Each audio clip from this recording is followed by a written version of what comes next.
And I'm going to read one more poem, and this is a poem, a story of a pioneer woman, and it's a woman from 1850. So she was still in the same, this is a fictional woman, but she is a woman I imagine, she's still in the same time period when John Muir was alive. At that time he was in Wisconsin. He hadn't moved to California yet. And the story is a sort of the long poem, and this is the last one, and she is a proper Boston woman who marries a man who wants to go west. So he takes her first to Nebraska to a homestead, and hard things, some of their cattle die in a blizzard, and then she goes across the country with him, and she has some kind of injury to her hip, and it's a very difficult passage. And then she ends up in the Sierras, in the foothills, in a little town called Volcano. And at that point, her husband Joel dies. And so there she is, all alone in the West. And at the same time, she finds out from her sister, Anna, who lives back in Boston, that her parents had died. So basically, she's alone, coming to terms with loss. And what consoles her? Nature. And she really pays attention to even all the plants where she lives, knowing the names of plants like vetch and live forever, and looking at swallows and horses. And I wrote this, and I was kind of thinking in the back of my mind of this thing that John Muir said, which is, earth has no sorrow that earth cannot heal.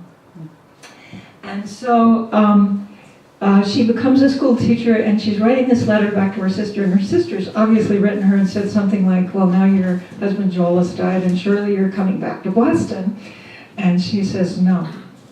So a letter to her sister, Volcano, California, 1854. Dear Anna,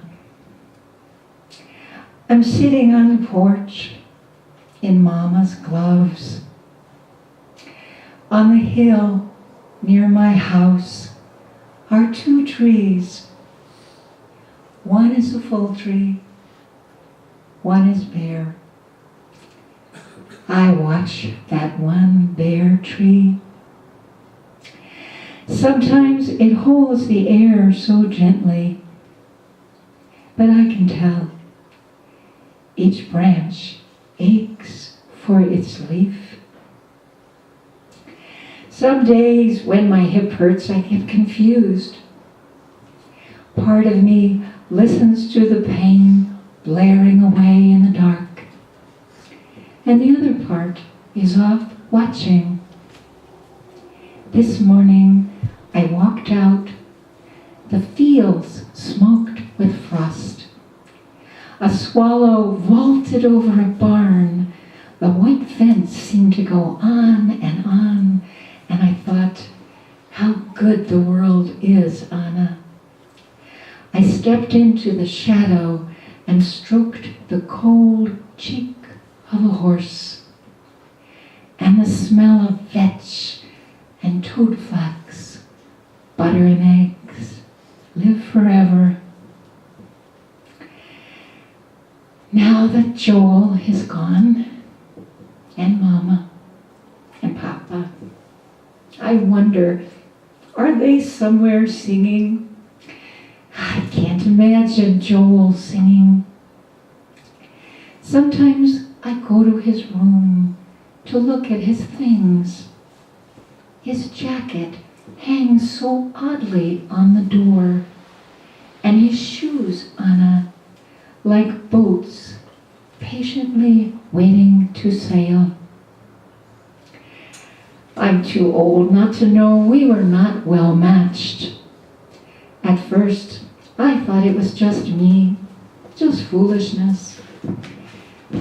And then I saw.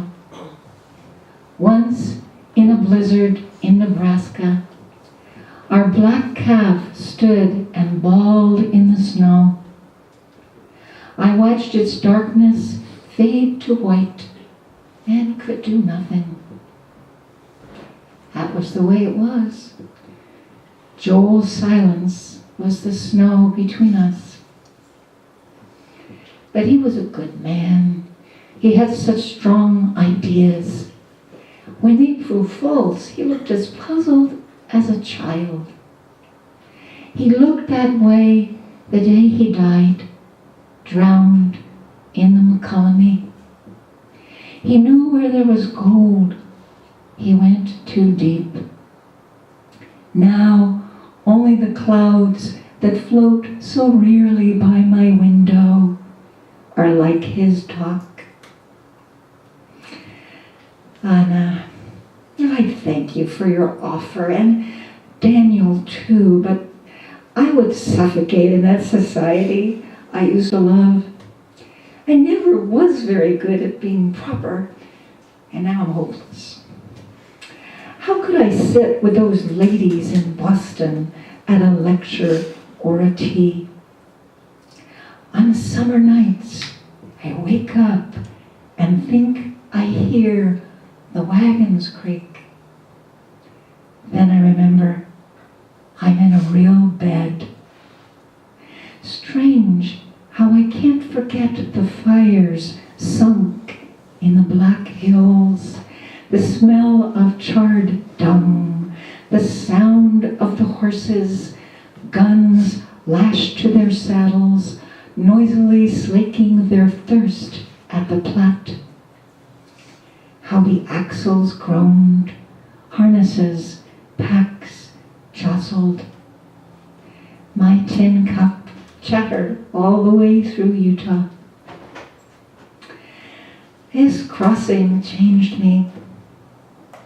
I look old now, Anna. My face is cracked like those plates I brought all the way from Boston. After all the grief we've seen, it's foolish, but I mind.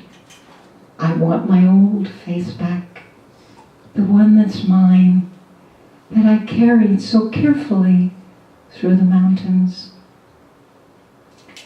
No, I can't go back. Besides, I'm needed here. There's not many here that read. I must go now. It's getting late.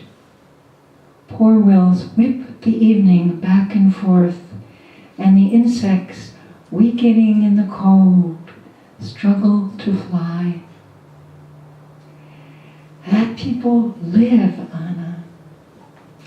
I don't know.